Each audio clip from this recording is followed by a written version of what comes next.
चलिए, आ जाइए अब। सबको गुड मॉर्निंग है।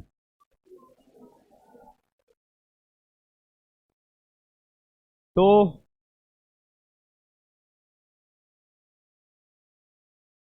कितने लोग एकदम नया है जिनका पहला क्लास? हाथ खड़ा कीजिए। सब हाथ खड़ा करना दीजिए। इतने लोग नया है, पहला क्लास है। पहला क्लास किनका किनका है? हाथ खड़ा कीजिए तो।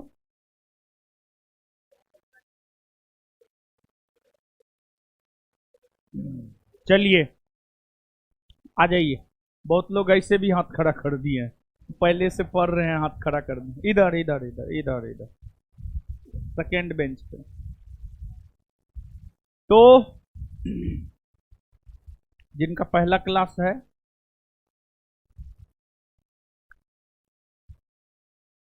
ऑनलाइन, हाँ ऑनलाइन भी बैच चल रहा है,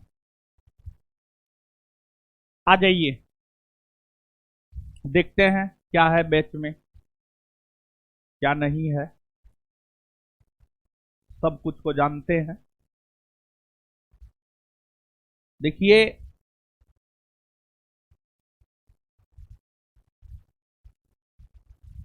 बैच जो है आज से शुरू हो रहा है। फिलहाल इस सप्ताह भर, सॉरी, फिलहाल क्या मतलब, आपके बैच का जो समय है, सुबह में 8:30 से 11:30। आपके बैच का समय सुबह में 8:30 बजे से 11:30 है। और बैच में आपको जीएस पढ़ाएंगे। जीएस ही पढ़ने के लिए आप सब लोग आए होंगे। जीएस, जीएस का मतलब जनरल स्टडीज, और जनरल स्टडीज यानी सामान्य अध्ययन हिंदी में। और जीएस के अंतर्गत जो है कई सारे सब्जेक्ट आते हैं, लेकिन जीएस के अंतर्गत मूलतः 7 सब्जेक्ट आते हैं। जीएस के अंतर्गत मूलतः अगर देखा जाए तो 7 सब्जेक्ट आता है। और जीएस के अंतर्गत जो मूलतः 7 सब्जेक्ट आता है, उसमें आपको इतिहास है, इतिहास है, इतिहास के बाद भूगोल है, इतिहास है, इतिहास के बाद भूगोल है, भूगोल के बाद राज्य व्यवस्था है, राज्य व्यवस्था है। इसके बाद जो है आपको जीव विज्ञान है, यानी बायोलॉजी, जीव विज्ञान है यानी बायोलॉजी। बायोलॉजी के बाद फिजिक्स यानी भौतिकी। फिर आपको केमिस्ट्री यानी रसायन शास्त्र, रसायन शास्त्र। और फिर इकोनॉमिक्स यानी अर्थव्यवस्था, अर्थव्यवस्था। जीएस के अंतर्गत अगर देखा जाए तो जीएस के अंतर्गत जो है, ये हम आपको हिंदी में लिखे हैं, एकदम शुद्ध हिंदी में लिखे हैं। जल्दी बैठिए आप लोग, जल्दी बैठिए, मैं तो 9 बजे तक बैठते ही रहिए। बेचारा को जगह छोड़ना पड़ गया।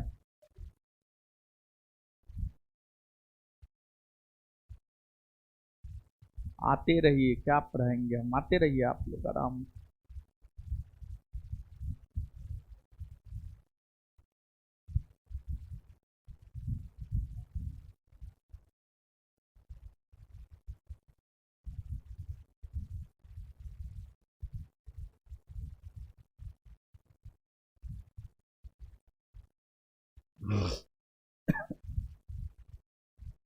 बैठ गए सब लोग?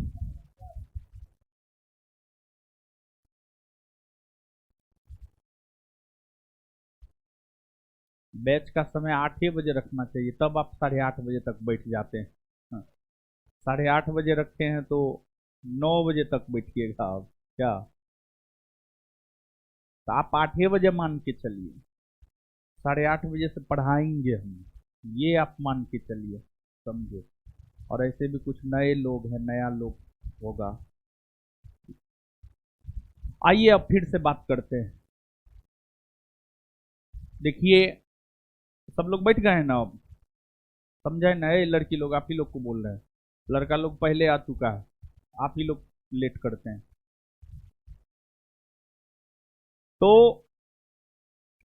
आज से जीएस का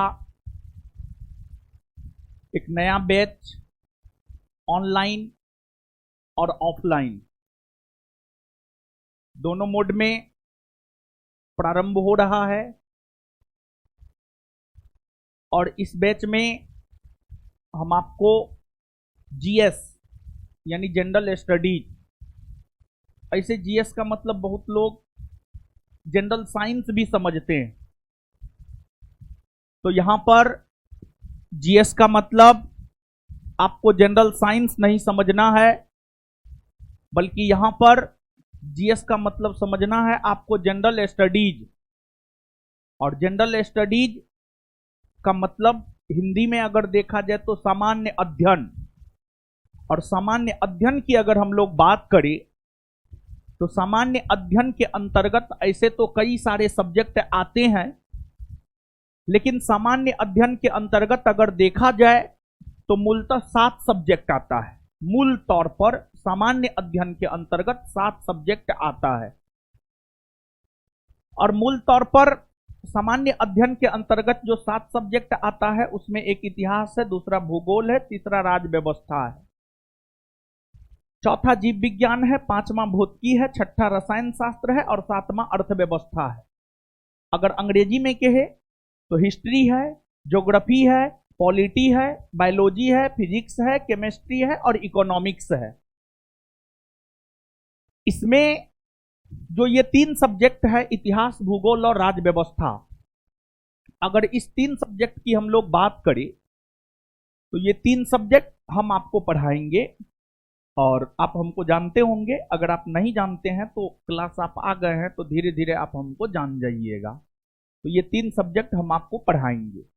और ये 3 सब्जेक्ट जो हम आपको पढ़ाएंगे, पहले, हाँ देखते रहिए, उधर लड़की सबको देखने के लिए अबे किए हैं, ठीक है, हम इधर बता रहे हैं, इधर समझिए, ठीक है, पढ़ लीजिए फिर देखते रहिएगा, क्या दिक्कत है। देखिए, पढ़ाने का क्या टेक्निक होगा, क्या पढ़ाएंगे, कैसे पढ़ाएंगे। जब आप क्लास करेंगे, एक सप्ताह हम आपको डेमो भी दिए हैं।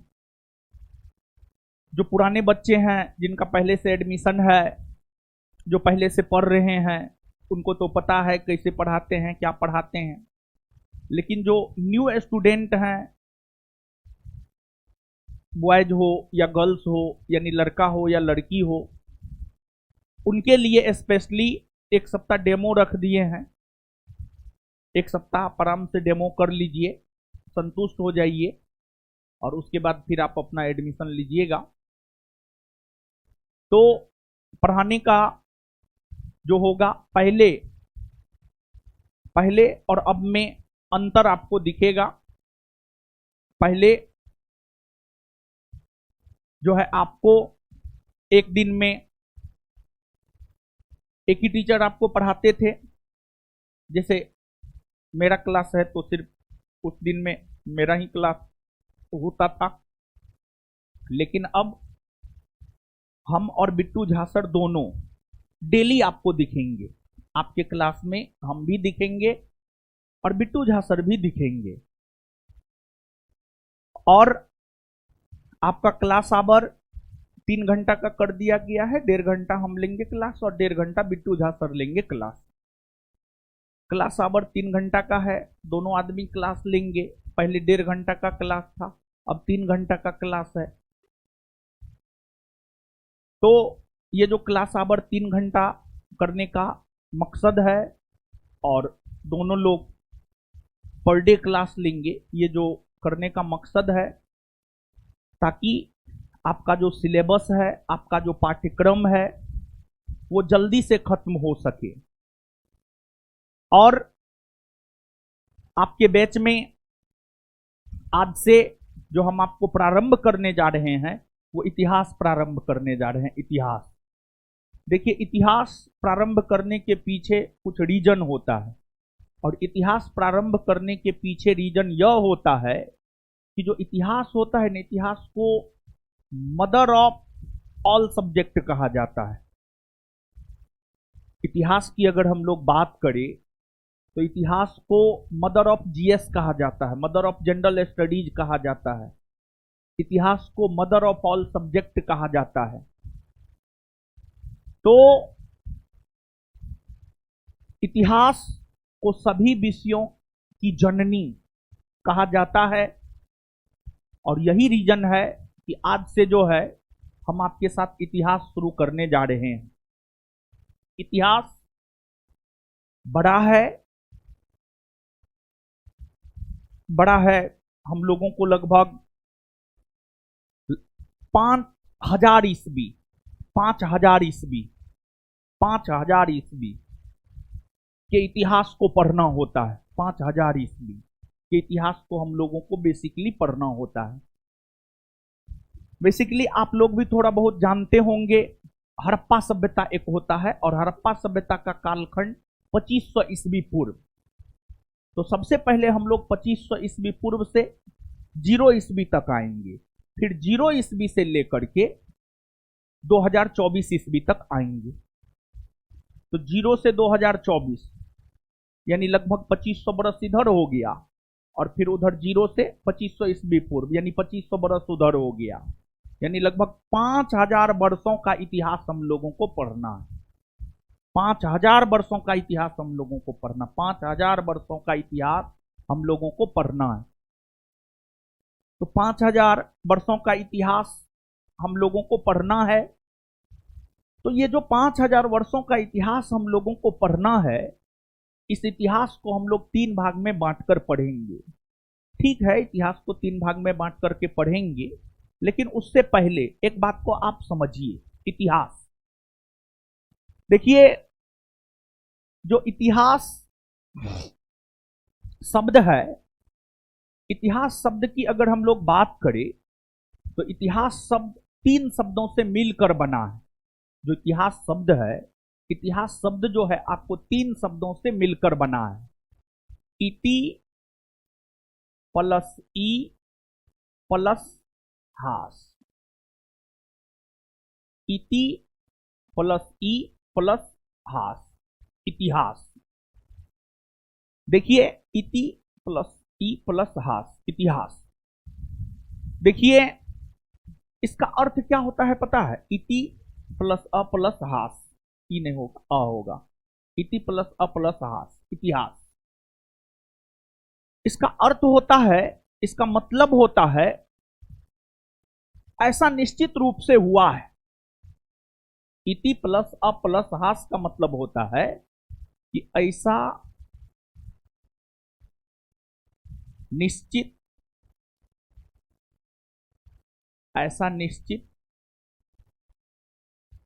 रूप से हुआ है।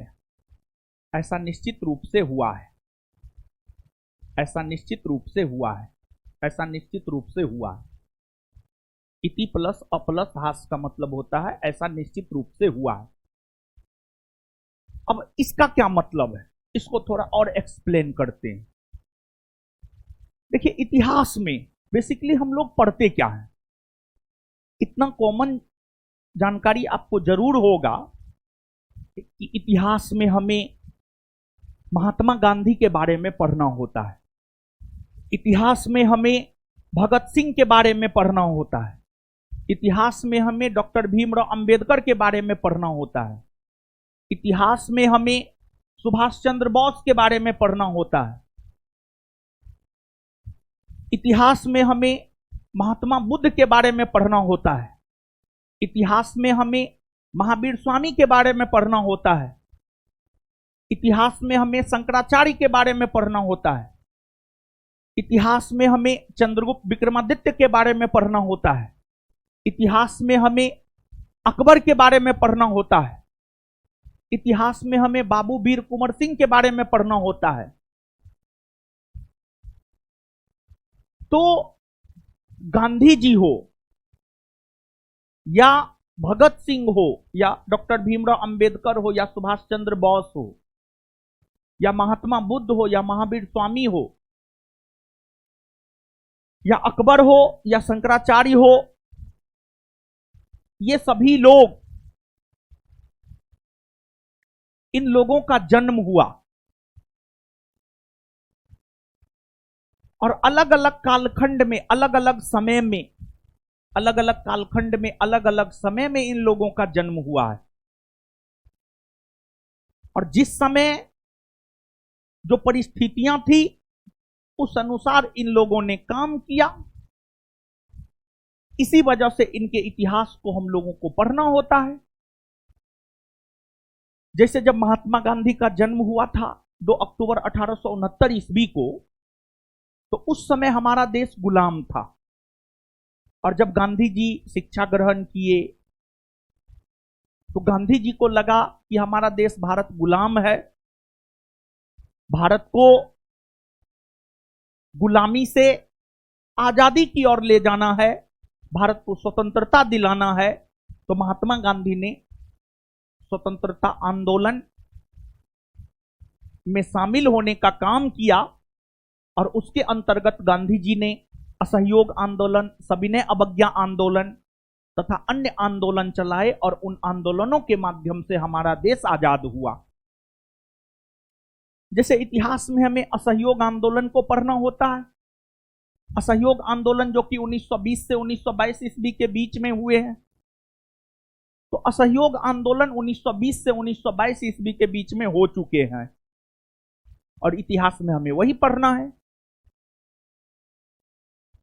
यानी कुल मिलाकर के हम आपको ये बतलाने का प्रयास कर रहे हैं, कुल मिलाकर के हम आपको ये बतलाने का प्रयास कर रहे हैं कि आखिरकार इतिहास में हमें पढ़ना क्या है। कुल मिलाकर के अगर देखा जाए तो हम आपको यह बतलाने का प्रयास कर रहे हैं कि इतिहास में हमें पढ़ना क्या है। किसी भी सब्जेक्ट को शुरू करने से पहले उसके बारे में थोड़ी बहुत जानकारी रहनी चाहिए। और थोड़ा अच्छा से आए हैं उधर, सोइए नहीं, मुंह पर हाथ रख करके चश्मा उस्मा पहन करके सो रहे हैं, सोइए नहीं। सोना ही था, रूमे पे रहते आराम से कंबल तान के सोते, ठंडा का भी मौसम आ गया है। ठीक है, चलिए। तो इतिहास, देखिए किसी भी सब्जेक्ट को पढ़ने से पहले उस सब्जेक्ट के बारे में यह जानना जरूरी है कि उस सब्जेक्ट के अंतर्गत आखिरकार हमें पढ़ने क्या होते हैं। तो हम आज जो जीएस का बैच प्रारंभ कर रहे हैं उसमें हम आपको शुरू करने वाले हैं इतिहास। और हम आपको शुरू करने वाले हैं इतिहास इसी वजह से, इतिहास में पढ़ने क्या है इस बात को हम आपको बतला रहे हैं। तो इतिहास में महात्मा बुद्ध को पढ़ना है। महात्मा बुद्ध का जन्म हुआ और उन्होंने धर्म के क्षेत्र में बहुत बड़ा सुधार किया। उनके सुधार को देखेंगे। फिर उनका निधन हो गया। वे पूजनीय थे, मानव के रूप में उनकी पूजा लोग, वे मानव थे लेकिन मानव होते हुए भी ईश्वर के रूप में महात्मा बुद्ध की पूजा की गई है। और ईश्वर के रूप में महात्मा बुद्ध की पूजा सिर्फ उनके कर्मों के वजह से की गई है, सिर्फ उनके कर्मों के वजह से की गई है। तो फिर महान मौर्य सम्राट अशोक, अशोक के क्रियाकलाप के वजह से अशोक को हम लोग याद करते हैं। तो इतिहास में बेसिकली, जैसे इतिहास में हमें सविनय अवज्ञा आंदोलन पढ़ना है, भारत छोड़ो आंदोलन पढ़ना है, 1857 की क्रांति पढ़नी है, तो 1857 की क्रांति कहीं ना कहीं पहले घटित हो चुकी है। भारत छोड़ो आंदोलन पहले कहीं ना कहीं हो चुका है। सविनय अवज्ञा आंदोलन पहले कहीं ना कहीं हो चुका है। तो बेसिकली जो इतिहास सब्जेक्ट है, जो इतिहास विषय है, बेसिकली अगर इतिहास विषय की हम लोग बात करें तो इतिहास विषय के अंतर्गत बेसिकली हम लोगों को उस घटना को पढ़ना होता है जो घटना पहले घटित हो चुका है।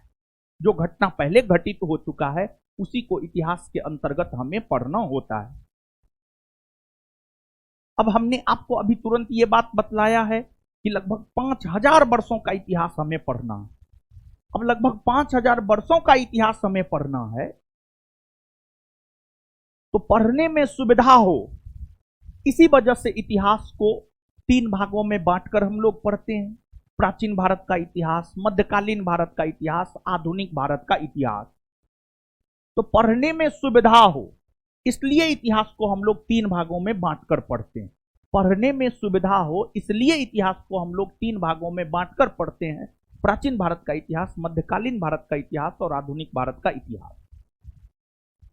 तो एक बात तो हम आपको स्पष्ट कर दिए हैं कि जीएस के अंतर्गत मूलतः कितने सब्जेक्ट आते हैं। देखिए, इतना बेसिक से हम आपको इसलिए उठाए हैं क्योंकि हम कुछ लड़का से मिले हैं जो जनरल कंपटीशन की तैयारी करता है। जानते हैं, ये बात आज से पहले हम किसी बैच में नहीं बताए कि जीएस के अंतर्गत मूलतः ये जो 7 सब्जेक्ट आते हुए कौन कौन है। तो जनरल कंपटीशन की तैयारी करने वाले एक छात्र से हमारी मुलाकात हुई। वो आया था यहाँ पढ़ने के लिए ही, पटना, यहाँ मतलब पटना, और लगभग पिछले 1 बरस से वो पटना में रह रहा है और जनरल कंपटीशन की तैयारी कर रहा है। तो उसके गार्जियन हमसे मिलाने के लिए लाया और बोला हॉस्टल में रख लीजिए अपने संरक्षण में। हम उसको यही पूछे कि जीएस के अंतर्गत कितने सब्जेक्ट आते हैं और कौन कौन है। नहीं जवाब दे पाया। तो इसलिए इस बात को हम आपको बतलाए हैं कि जीएस के अंतर्गत मूलतः ये 7 सब्जेक्ट आते हैं और ये सब्जेक्ट है। तो यहां पर एक बात तो हम आपको स्पष्ट कर दिए हैं कि इतिहास में आखिरकार हमें पढ़ने क्या है, और इसमें ये 3 सब्जेक्ट हम पढ़ाएंगे आपको और ये 4 सब्जेक्ट बिट्टू झा सर आपको पढ़ाएंगे। जीव विज्ञान, भौतिकी, रसायन शास्त्र, अर्थव्यवस्था, ये सब बिट्टू झा सर पढ़ाएंगे और इधर जो है आपको हम पढ़ाएंगे। और जो पढ़ाया जाएगा आपको स्टडी मटेरियल के जरिए, स्टडी मटेरियल के जरिए पढ़ाया जाएगा, स्टडी मटेरियल के जरिए पढ़ाया जाएगा और बेहतरीन कंटेंट के साथ पढ़ाया जाएगा। जो बेहतरीन हो सकता है उस कंटेंट के साथ आपको पढ़ाया जाएगा, और आपको जब स्टडी मटेरियल मिलेगा तो उसी से आपको पता चल जाएगा कि आपका कंटेंट बेहतरीन है या नहीं है। और एकदम लेटेस्ट कंटेंट, लेटेस्ट का मतलब हुआ कि एकदम न्यू, समझ गए। तो सब्जेक्ट बता दिए हैं, कौन कौन पढ़ाएंगे ये बात बतला दिए हैं। अब कितना पढ़ाया जाएगा? थ्योरी और ऑब्जेक्टिव दोनों करवाया जाएगा। थ्योरी और ऑब्जेक्टिव दोनों करवाया जाएगा। देखिए, थ्योरी से आपको कंसेप्ट आता है, थ्योरी से आपको कंसेप्ट आता है, और ऑब्जेक्टिव करने से आपका कंफ्यूजन दूर होता है। जब आप थ्योरी पढ़ते हैं, किसी भी सब्जेक्ट का थ्योरी पढ़ते हैं, तो थ्योरी पढ़ने से कंसेप्ट आता है। जैसे थ्योरी में, जैसे एक बात हम आपको बताएंगे, प्राचीन भारतीय इतिहास को जानने के स्रोत, यानी प्राचीन भारतीय इतिहास को हम कैसे जान सकते हैं। ये एक चैप्टर है, इतिहास का एक चैप्टर है, प्राचीन भारतीय इतिहास को जानने के स्रोत। ये एक चैप्टर है। तो प्राचीन भारतीय इतिहास को जानने के स्रोत ये एक चैप्टर है।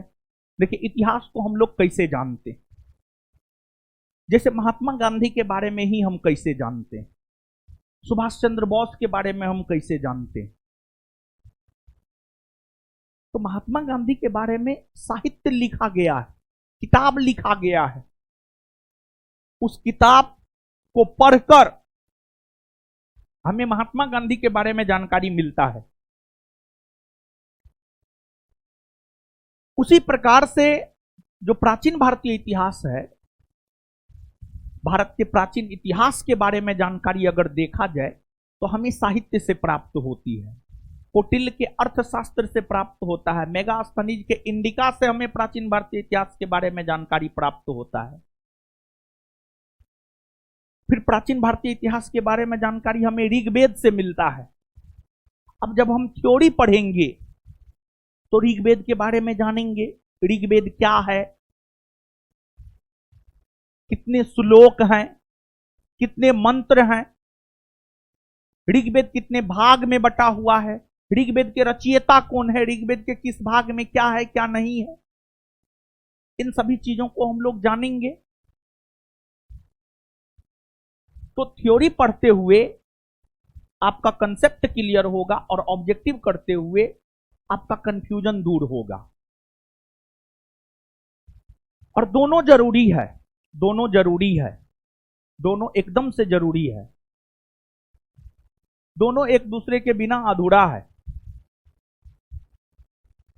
तो दोनों, हमको लगता है कि एक अच्छे स्टूडेंट को दोनों करना चाहिए। और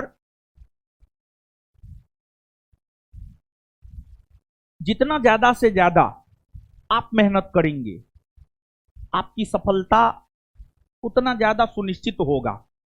और एक बात, पहला क्लास है आज, हम आपको स्पष्ट कर देना चाहते हैं, आपका रिजल्ट आपके मेहनत के ऊपर डिपेंड करता है। आपका रिजल्ट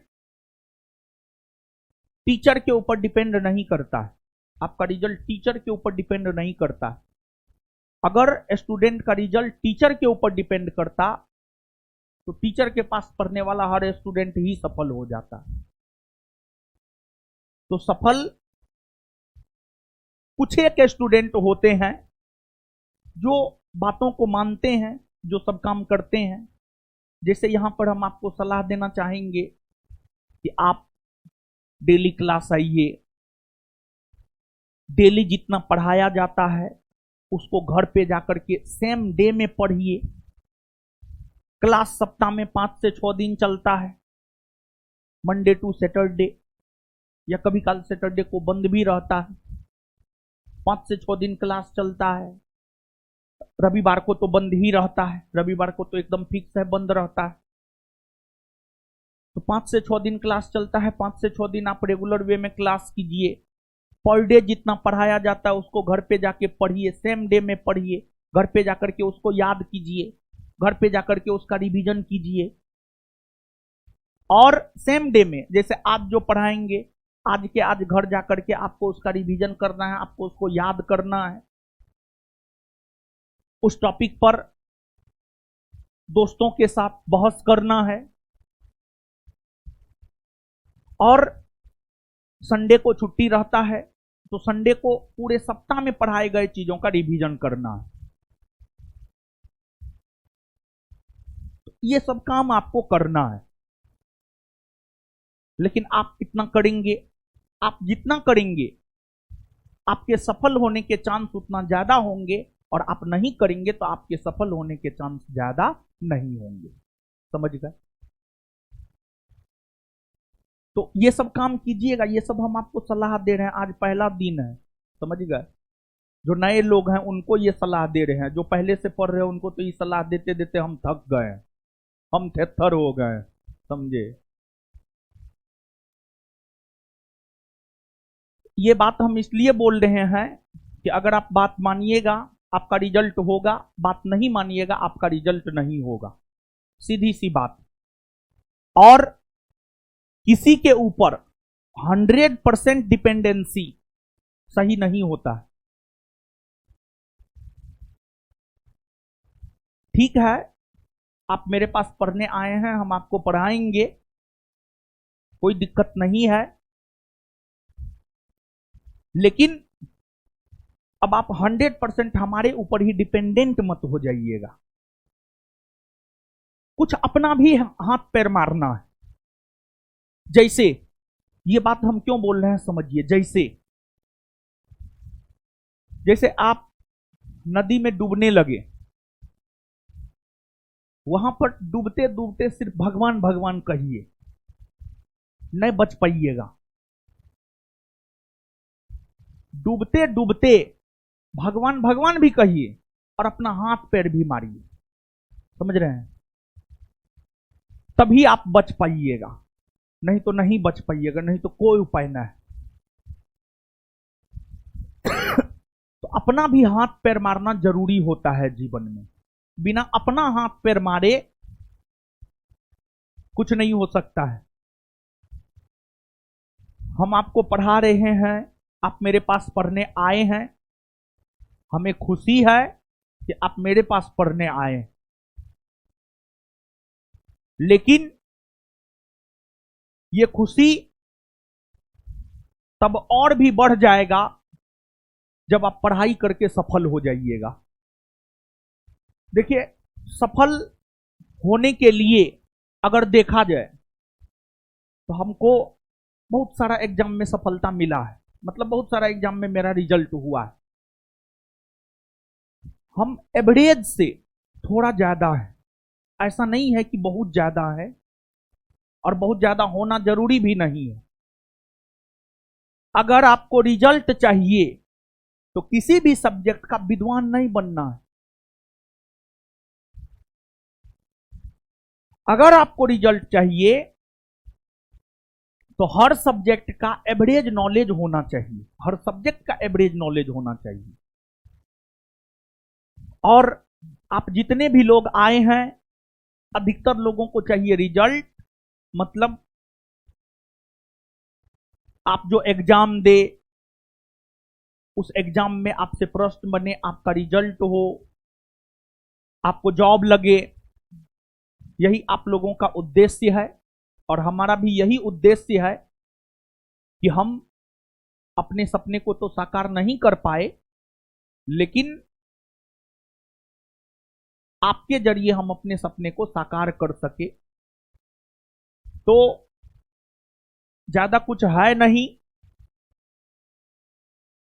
ऐसा नहीं है कि जो है आपको 14 घंटा पढ़ना है, 18 घंटा पढ़ना है, 22 घंटा पढ़ना है, एकदम नहीं। 4 से 5 घंटा ही पढ़ना है, लेकिन रेगुलर पढ़ना है। 4 से 5 घंटा ही, सप्ताह के 7 दिन पढ़ना है, महीना के 30 दिन पढ़ना है, साल के 365 दिन पढ़ना है, 4 से 5 घंटा। और ये 4 से 5 घंटा क्लास को मिलाकर नहीं, क्लास को छोड़कर। क्लास आप जो भी करते हैं, कुछ सलाह हम आपको यहां पर दे रहे हैं, गौर से सुनिए, समझिए। देखिए देखिए ये सब सलाह हम क्यों दे रहे हैं। देखिए, यहां पर मैक्सिमम लोग बिहार के होंगे, कुछ यूपी और कुछ झारखंड सब के होते हैं, लेकिन मैक्सिमम लोग बिहार के होंगे। तो मैक्सिमम के संदर्भ में हम बात कर रहे हैं। झारखंड भी पहले बिहार ही था, और यूपी तो बगल में है, समझ गए। तो बिहार, यूपी, झारखंड, इन राज्यों के लोगों में किसी भी काम को करने की पूरी क्षमता होती है, बहुत क्षमता होती है, इसमें कोई डाउट और संशय वाली बात नहीं है। लेकिन आप उचित मार्गदर्शन के कमी के वजह से, आप उचित मार्गदर्शन के कमी के वजह से नहीं कर पाते हैं आप बहुत ज्यादा। जैसे हम ही में काम करने की क्षमता की कोई कमी नहीं है, लेकिन एक उचित मार्गदर्शन की कमी के वजह से जो है, सपना लेकर आए थे आईआईटी का, और आईटीआई भी नहीं निकल पाया, समझ रहे हैं ना। तो उचित मार्गदर्शन के कमी के वजह से, समझे। आईआईटी और आईटीआई में बहुत अंतर होता है। एगो आसमान है तो एगो जमीन है, समझे? दोनों एक चीज ना है, दोनों अलग अलग चीज है। इतना तो आप समझ रहे हैं ना? हाँ। तो उचित मार्गदर्शन के कमी के वजह से आप में पूरी क्षमता होने के बावजूद भी आप बहुत ज्यादा कुछ नहीं कर पाते। तो आज पहला क्लास है, 4-5 मार्गदर्शन आज देंगे, पूरा पढ़ाते पढ़ाते पूरा मार्गदर्शन दे देंगे। तो जो 4-5 मार्गदर्शन हम आपको देना चाह रहे हैं, पहला पहला यही है, 4 से 5 घंटा सेल्फ स्टडी कीजिए।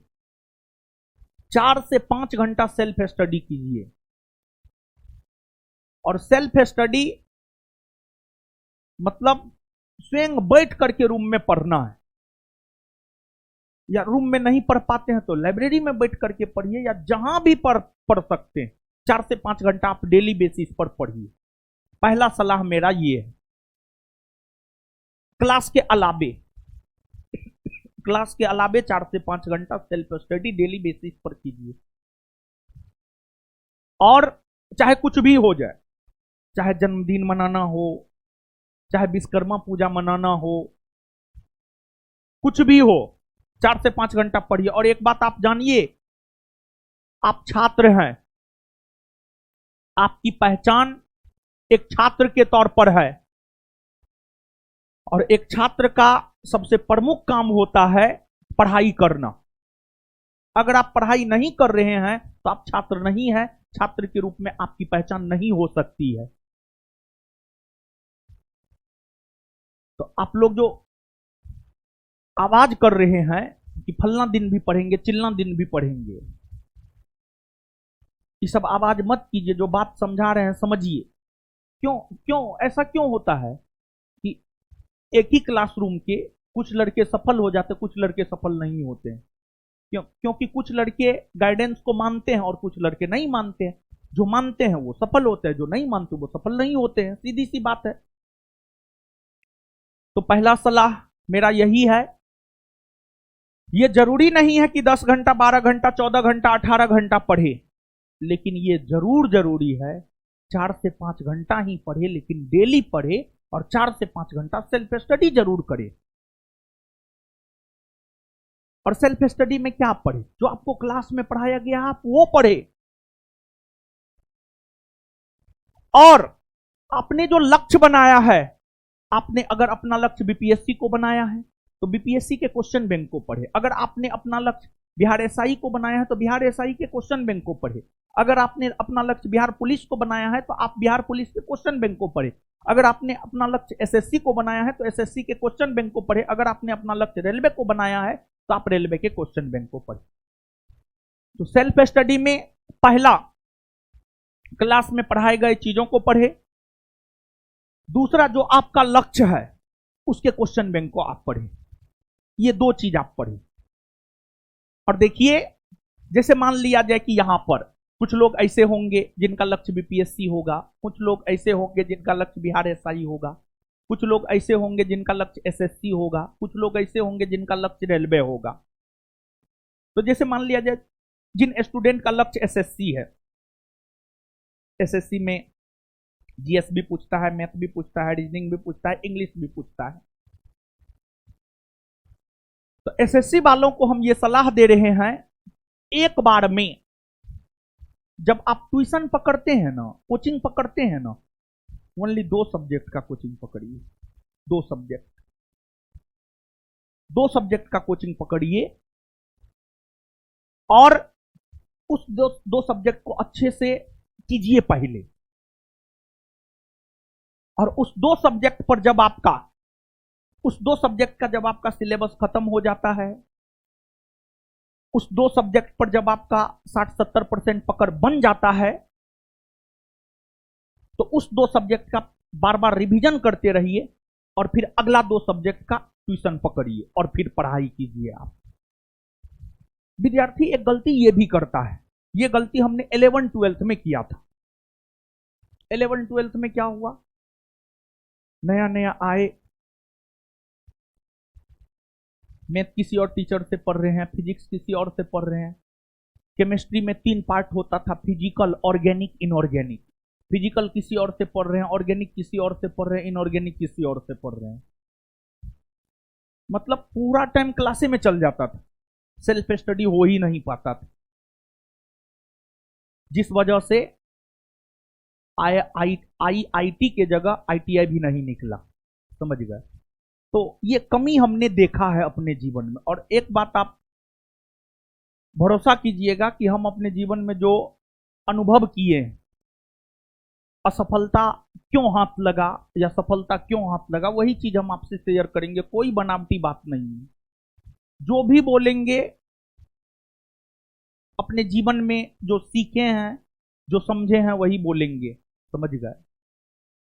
तो एसएससी वालों के लिए ये मेरा सलाह है स्पेशली। नहीं तो फिर आईआईटी के जगह आईटीआई भी नहीं निकल पाएगा आपका भी, मतलब सीजीएल के जगह जो है एमटीएस भी नहीं निकल पाएगा। समझे? 2 से ज्यादा सब्जेक्ट एक बार में नहीं पढ़ना चाहिए। 2 से ज्यादा सब्जेक्ट का क्लास एक बार में नहीं करना चाहिए। फिर आप सेल्फ स्टडी के लिए आपको समय नहीं मिल पाता, फिर आप सेल्फ स्टडी नहीं कर पाते हैं। हम आपको कितनों पढ़ा दे, आप उस चीज को घर पे जाकर नहीं पढ़ रहे हैं, पढ़ाई का कोई मतलब नहीं, कोई मतलब नहीं, 1% मतलब नहीं। जैसे आज हम आपको इतिहास शुरू किए हैं, इतिहास शुरू कर रहे हैं, इतिहास में हम आपको पढ़ाएंगे, आप घर पे जाके नहीं पढ़े, कोई मतलब नहीं, क्लास आने का कोई मतलब नहीं रह गया आपके। समझ गए? सेल्फ स्टडी बहुत ज्यादा जरूरी है। और सेल्फ स्टडी में क्या पढ़े, इस बात को भी हम स्पष्ट कर दिए। सेल्फ स्टडी में आप क्लास में पढ़ाए गए चीजों को पढ़े और साथ ही साथ आपने जो अपना लक्ष्य बनाया है उसके क्वेश्चन बैंक को पढ़े। जैसे अगर आपने अपना लक्ष्य बीपीएससी को बनाया है तो आपको सेल्फ स्टडी में 3 काम करना चाहिए। एक, क्लास में पढ़े गए चीजों का रिवीजन करना चाहिए। दूसरा, अगर हम लोग देखें तो दूसरा काम आपको बीपीएससी का क्वेश्चन बैंक करना चाहिए।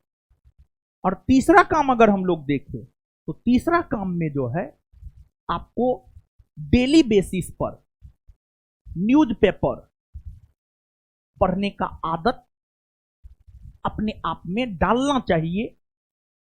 डेली बेसिस पर न्यूज़पेपर और डेली बेसिस पर एनसीईआरटी की पुस्तक, इसको पढ़ने का आदत आपको अपने आप में डालना चाहिए। और देखिए, जैसे आप लोग,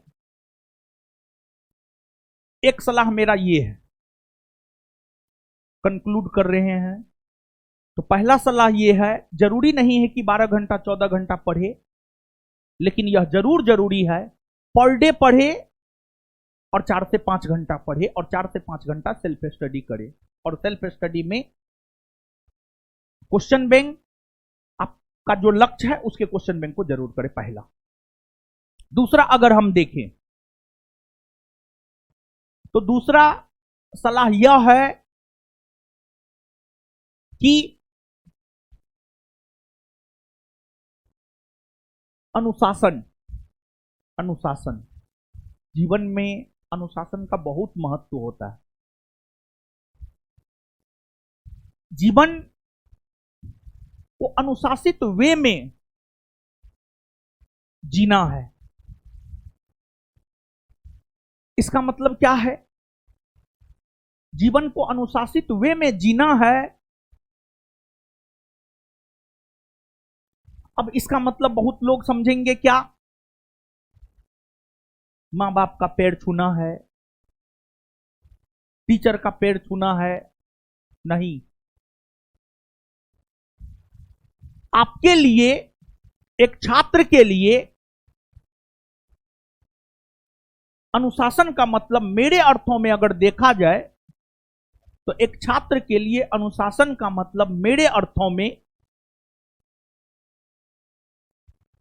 क्लास रेगुलर होना चाहिए,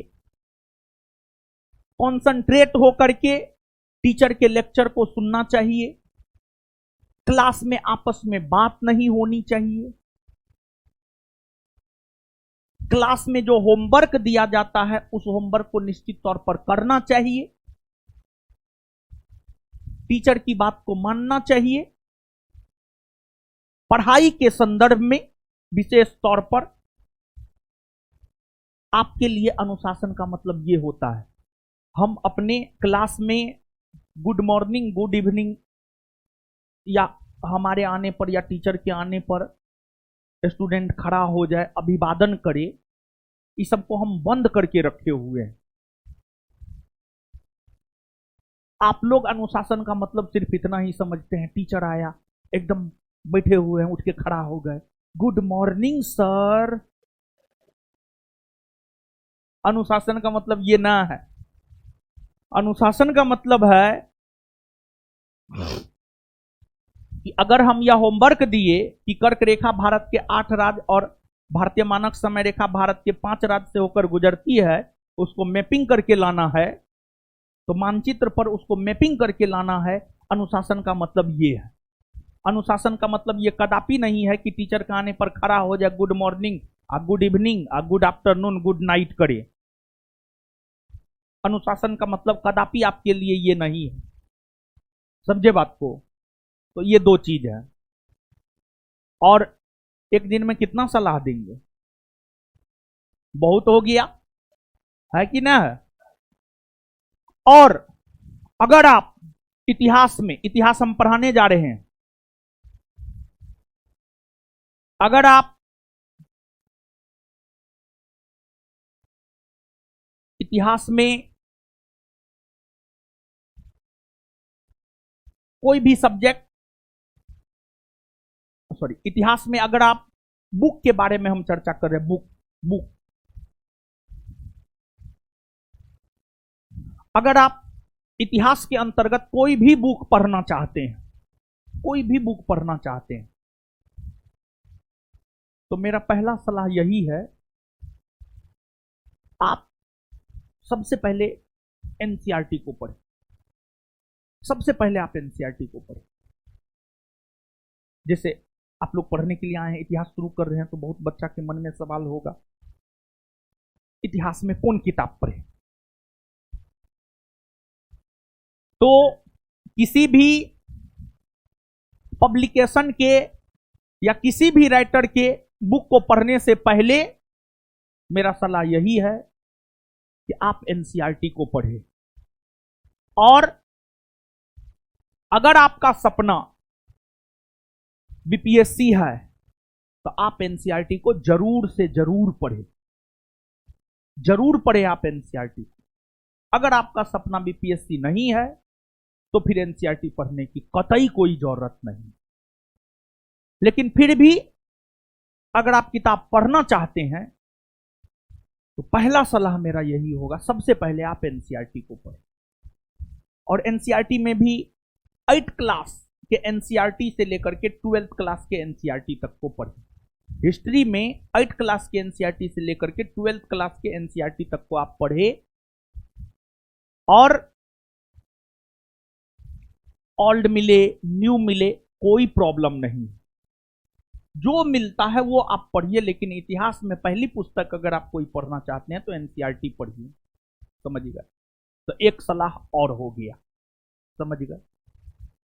तो अब आइए, सलाह के साथ साथ पढ़ाई का भी काम जारी हो जाना चाहिए, जारी रहना चाहिए। सलाह तो मिलते रहेगा, जब तक पढ़िएगा तब तक सलाह देते रहेंगे, समझिएगा? लेकिन जो 2-3 मुख्य सलाह है, किताब को लेकर के एक डाउट रहता है, तो सबसे पहले एनसीईआरटी हम स्पष्ट कर दिए हैं। अनुशासन बना करके रखना है क्लास में, अनुशासन का मतलब आपके लिए क्या होता है इस बात को हमने स्पष्ट कर दिया। कितना घंटा पढ़ना है इस बात को हमने स्पष्ट कर दिया। ये सब बेसिक है, ये सब जरूरी है, समझ गए? तो अब आइए हम अपने सब्जेक्ट की शुरुआत करते हैं, मतलब इतिहास की शुरुआत करते हैं। तो इतिहास का अर्थ हम आपको समझा दिए। इतिहास का अर्थ होता है ऐसा निश्चित रूप से हुआ या वैसी घटना जो घटित हो चुकी है, उन घटनाओं के बारे में जिस विषय के अंतर्गत हम लोग पढ़ते हैं वही विषय इतिहास है। 1857 की क्रांति हो गई है, इतिहास में 1857 की क्रांति को ही हम लोग पढ़ते हैं। भारत छोड़ो आंदोलन हो गए हैं, इतिहास में भारत छोड़ो आंदोलन को ही हम लोग पढ़ते हैं। तो इतिहास में जो घटना घटित हो चुकी है उसी को हम लोग पढ़ते हैं। अब देखिए, जैसे सामान्य तौर पर आपके दिमाग में होता है इतिहास, इतिहास का मतलब डाटा, मतलब ईस्वी। नहीं, इतिहास का सिर्फ इतना मतलब नहीं होता है, इतिहास का बहुत मतलब होता है। इतिहास हमें किसी कालखंड के सामाजिक, राजनीतिक, आर्थिक, सांस्कृतिक स्थिति के बारे में भी बतलाता है। इतिहास सिर्फ ईस्वी वाली बात नहीं है कि हाँ फलना ईस्वी में फलना घटना हुआ, वो तो इतिहास का एक पार्ट है कि फलना ईस्वी में फलना घटना हुआ, फलना ईस्वी में फलना घटना हुआ, ये इतिहास का एक पार्ट है। लेकिन इतिहास हमें किसी कालखंड के सामाजिक स्थिति, राजनीतिक स्थिति, आर्थिक स्थिति, सांस्कृतिक स्थिति के बारे में भी बतलाता है। और इतिहास हमें जीवन जीना सिखाता है। इतिहास हमें निर्णय लेने की शक्ति देता है, डिसीजन मेकर बनाता है। इतिहास डिसीजन मेकर बनाता है। इतिहास जब हम पढ़ते हैं तो हमें अपने पूर्वजों के बारे में पता चलता है कि हमारे पूर्वज कौन थे, क्या थे, हमारे पूर्वज किस स्थिति में कौन सा निर्णय लिए। तो इतिहास को पढ़ने से किस स्थिति में कौन सा निर्णय लेना चाहिए, यह बात भी हमारे दिमाग में आता है। इसी वजह से इतिहास को लेकर मेरा अपना मानना है कि इतिहास एक डिसीजन मेकर सब्जेक्ट है। आपको डिसीजन लेने को लेकर तैयार करता है इतिहास, आपको डिसीजन लेने को लेकर तैयार करता है इतिहास। बहुत बेहतरीन सब्जेक्ट है। और कहानी के तौर पर इतिहास में अनेकों कहानियां हैं। सीधा डाटा के आधार पर अगर हम आपको इतिहास पढ़ा देंगे तो इतिहास बोरिंग हो जाएगा। तो इतिहास बोरिंग ना हो इसलिए कहानी के तर्ज पर मैप का प्रयोग करते हुए इतिहास हम आपको पढ़ाएंगे। और इतिहास में हम लोगों को आप basically BPSC, Bihar SSC, Bihar दरोगा जैसे एग्जाम में बैठने जा रहे हैं। इन एग्जामों की अगर हम लोग बात करें तो भारत के इतिहास के बारे में ज्यादातर प्रश्न पूछे जाते हैं, विश्व इतिहास से नहीं पूछे जाते हैं या बहुत कम पूछे जाते हैं। विश्व इतिहास की अगर हम लोग बात करें तो विश्व इतिहास से या तो प्रश्न नहीं पूछे जाते हैं या पूछे भी जाते हैं तो बहुत कम प्रश्न विश्व इतिहास से पूछे जाते हैं। तो हम लोग भारत का इतिहास पढ़ेंगे, भारत का इतिहास पढ़ेंगे, भारत का इतिहास।